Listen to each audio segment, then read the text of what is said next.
remember, after the bombing, the country was more or less divided. But on that fateful day, after the bombing, the president by then, Moi, was able to drive together in the same vehicle with opposition leaders, Wamalwa, Honorable Ngilu, and all of them became one Kenyan, one people and one nation. Nasema pole kwa wananchi ambao hawakuwa na hatia na waliumia, wengine walikufa. Nataka kushukuru nyinyi nyote mlio hapa, mliowahi kusaidia mtu wote ambaye alikuwa na taabu, kumwezesha kila moja afikie hospitali. The media people came to Nairobi Hospital, and there would be the head of PR then would bring them to me. So I got a lot of media people, CNN, Sky, Time Magazine. Like Time Magazine, they had their whole bureau chief of Africa come in person too. And some media houses were ready to pay for the story, but I did not take any money from them. I recall about 3 different people in that confusion. One of them was called Joy. This child was born at the Nairobi Hospital prematurely. And later on, the mother, I think, the mother was seriously injured, but the child was born at that particular time. And I remember ministers went to see that child. That child could be 19 years, but if I'm not wrong, right now. She must be a big girl by now. And then there was the story of one of the guys. He's a namesake. He was called Jacob also. He was working at the embassy, and I remember the situation where he told us how he was working on the computer with his colleagues. Then there was the first blast. Then he came out to check what was happening. And then as he was trying to peep through the window, there was the second blast.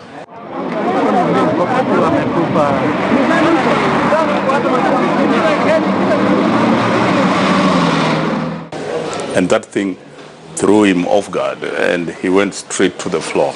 And he did not know what was happening thereafter.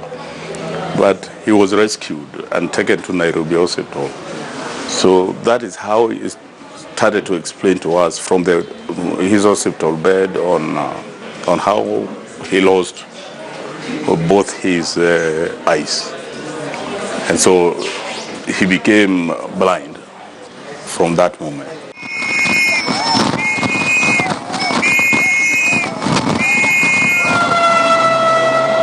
There is this guy who got stuck in the rubbles. There was a man and another lady. They got stuck in the rubbles, and for 3 days, it's only one guy that was saved by Israelis. The Israelites came to help Kenya, and there's this lady called Rose that was in the rubbles for 3 days, and by the time Israelites were just about to reach her, she passed on, and they could not find her. Finally, when the body was brought out, she was dead. But the guy, that man was saved. Yeah, he survived for some time. I was told he died the other day, so that was a very touching moment. But even as I was telling for the first 3 days, I still didn't know how badly off I was, because I did not have even courage to look at a mirror. It took me, even to start, it took me 3 days to start. To go to a mirror, it took me about 3-4 days. But then is when I realized even I have a balance problem. because I think the cochlea was messed up. So when you're standing, when you think you're standing but you're leaning, so. And then there's the issue of showering. You're wounded all over, so your life completely changes. I was on crutches for 6 months, going to almost a year. 2 crutches, then 1 crutch. So your mobility, so your life completely changes. And then at the same time you're grieving. Because I remember most of my colleagues were buried when I was still in hospital. But there was one last one who was missing for a very long time, Gloria Washira. And so that one, by the time they found I'd come out of hospital, so at least that one I attended that funeral. And it's when it really sunk, what really had happened. When you're in hospital, you just hear, and the media people also would come and tell me, so-and-so has been found in this mortuary, so-and-so. So that's how I used to get my information. Yeah, from mostly from the media, foreign media. Yeah. Journalists are interesting. It's not that moment. These things affect journalists much later. And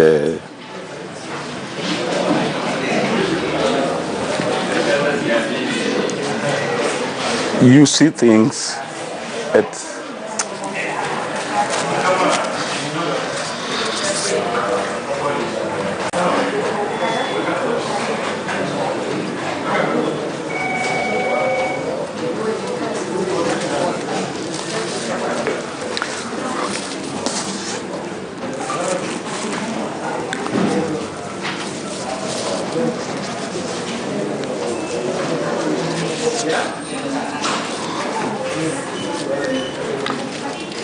with us, especially the photojournalists,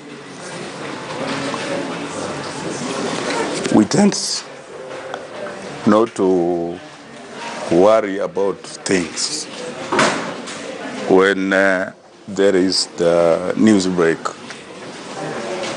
but they come back to us after years.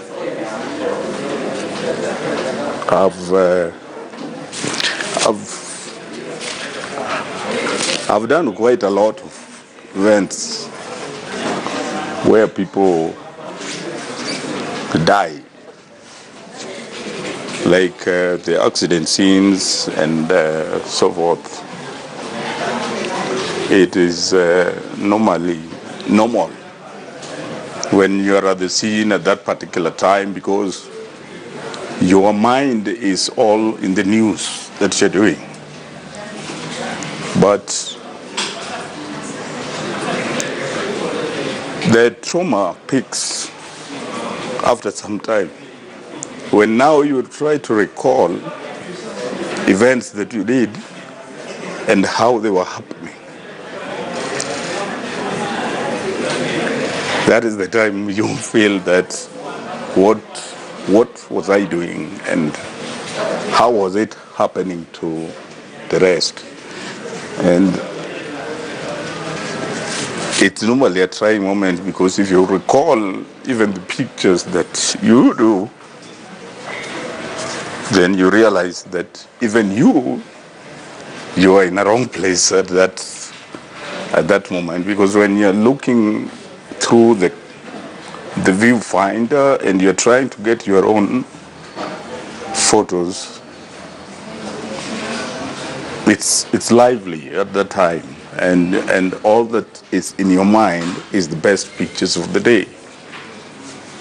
But after some years, now you try to recollect everything that you have done, then that is the time it will hit you. And so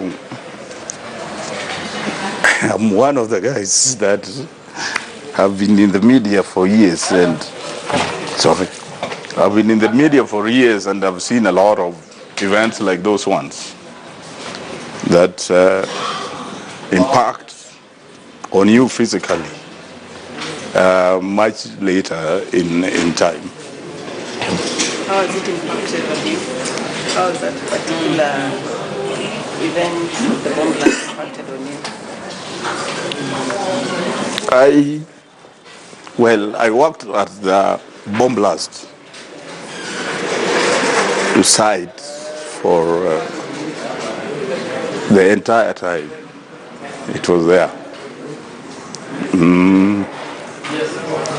And the way bodies were being removed out of the rubbles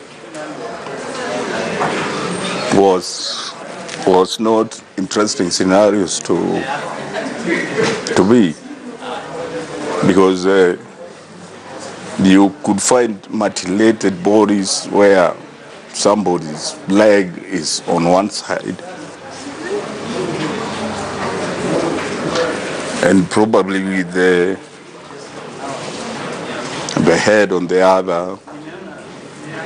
Very bad, ugly scenes for somebody who's not been trained as a doctor or as a nurse to see those kind of scenarios. Yeah. Do you get any debriefing, any psychological assistance after you've seen such a tragic event as a journalist? Nope. People take us for granted and they think that it's normal for journalists. And so occasionally my company have tried to do that. But when they came the first time, I told them about that, and we agreed that we shall be organizing that thing annually. Unfortunately, it's not been done. But the scenes like those ones, I believe that as journalists, we are equally human beings, and we have the feeling like anybody. Yeah. And so when you find, you go to the hospital and find a child like Joy, he's been born prematurely, and you see the kid in the incubator, but you are happy to do the pictures, but later on you realize that even the mother probably is so seriously injured that she cannot even walk, and this was a pregnant woman who was jovial and was walking with you. Then you start feeling the impact. Yeah. And I think these things teach you several things. Grief and gratitude in one together, because grief that the guys went, your friends are gone, no doubt about it now, and gratitude that you stayed, you know. But again, it's something you keep asking yourself, why? Because God orders everything, and if you decided you're the ones who are going to stay, there must have been a good reason for it. So it's, and that's that's the principle I live by. Yeah, I live by that. You can go at any time, so stay prepared. You have to, you're on earth for a definite period, and unfortunately you do not know. One day you'll wake up and you'll not go to bed. Yeah, you'll die that day. And if you treat every day as that day, then the sense of urgency you'll achieve a lot. But we treat life as if life is permanent. So that's one. So that's one thing I've done. If I want to do something, if I want to tell you something, I'll tell you to your face. No sugarcoating, I'll tell you to your face. This is what it is. Because if I don't tell you and you go or I go, then it creates its own problem. When I see people dead, I know what that feels like, because their colleagues are feeling the grief, their family. So I think it is the whole episode being played over and over and over, and it just reminds you again how lucky or how blessed or how privileged you are to just have walked out, no matter how injured you are. And okay, I was injured, but I'm not as injured. Some people lost their sight, you know, some lost their limbs. So for me, I was injured, yes, very badly, but I'm here.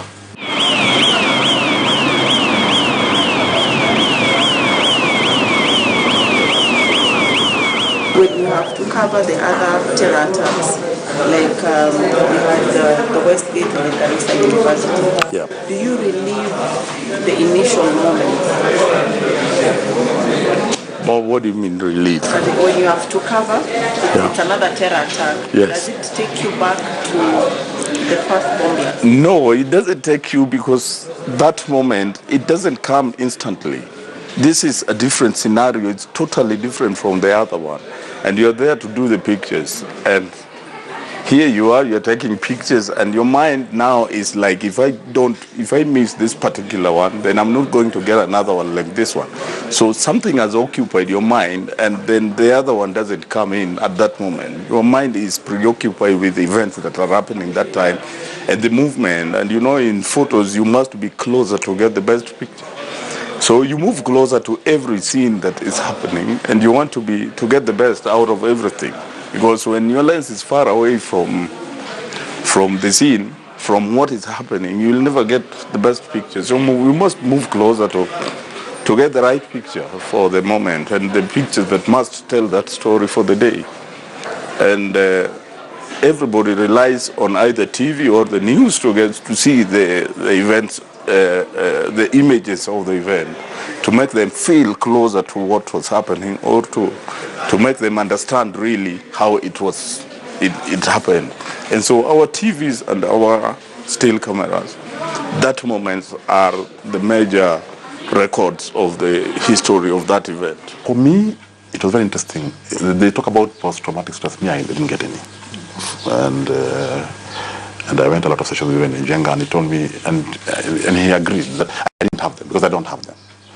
People had very serious issues, that some would not sleep, but for me, I was okay. The only problem I had is my ears, ringing ears, because of the perforation of the eardrum. But that, you get used to it. Because they told me, Dr. Professor Muzure told me, some will heal, some will not. And it was good he told me that straight up. So you prepare yourself. But initially it was very bad. You had to sleep with music on, because that noise can drive you nuts. So when there are loud noises, loud bangs, does it... It used to, but not anymore. No. What it used to do? No, you see, it would sound the same, because it was one of the loudest things I've ever had. Maybe probably the loudest. So normally it would have that part, and then now you have even claustrophobia issues. You don't want to be in a place where you cannot see an exit, and that's with me up to today. If I go to a place, the first thing I want to know is how I would get out if anything happened.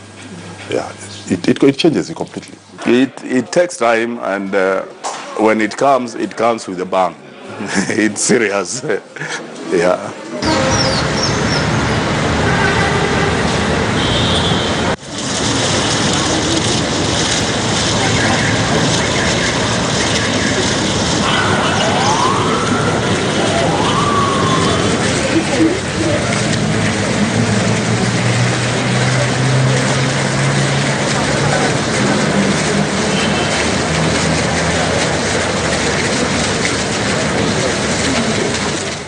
This is a sanctuary of peace, a sanctuary of love, a sanctuary of unity, and a powerhouse in the center and the city of Nairobi, and for the whole country, Kenya.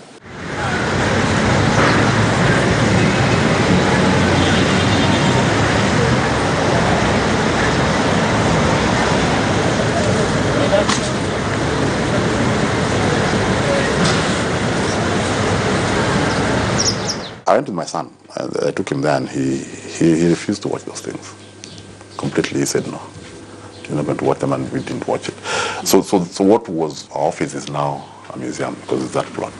What was the American Embassy now is that park, but with the names inscribed of those 10 colleagues. So sometimes you go there, and actually, sometimes when you doubt this thing, when you go and read somebody's name inscribed, then you remember.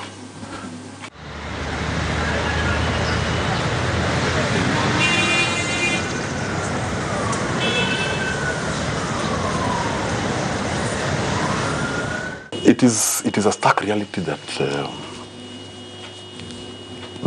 there are bad people on earth, that somebody can actually plan to harm others, and actually execute it, because that was planned for sure. Okay, maybe they didn't do it to plan, but they did. It was horrible. Over 200 people died. And the injuries, I think, are in thousands. Yeah. You know, there have been issues of compensation and people suing left, right, center. But you see, even if you're paid, you see the scars I have, even if this, you cannot pay me. You know, yeah, I have a lot of scars on my body. So you can't pay that. If someone died, you cannot compensate that.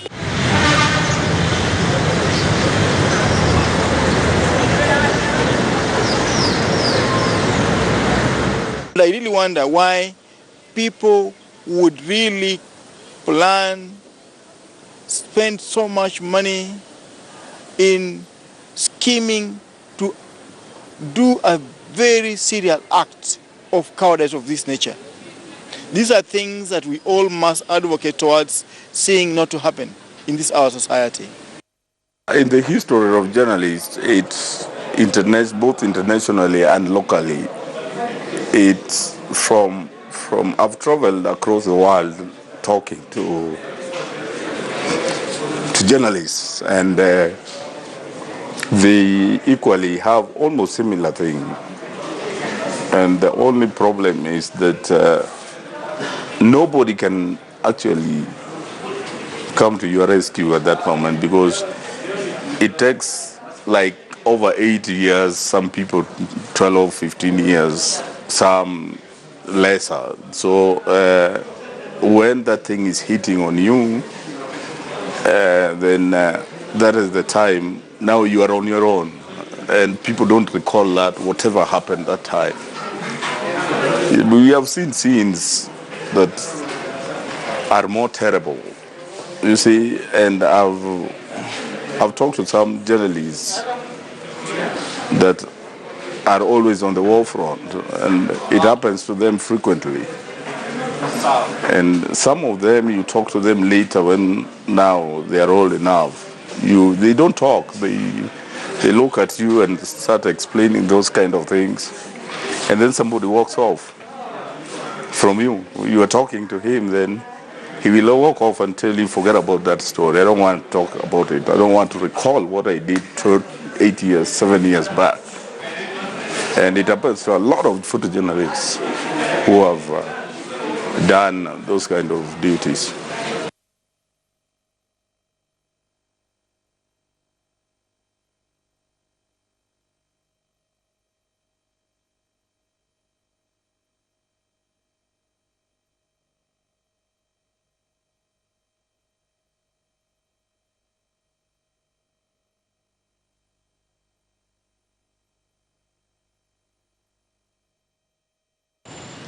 Most people who go through a traumatic event in life may have a difficult time adjusting or coping, but with time and good self-care, they may overcome this. However, there is another group of people who may suffer from post-traumatic stress disorder. They suffer recurrent, distressing memories of such a traumatic event, or even some avoid thinking or even talking about such an event. In case symptoms persist, reach out to a close friend, reach out to family, reach out to your doctor and get help. That has been Health Digest. I'm Dr. Mercy Korir.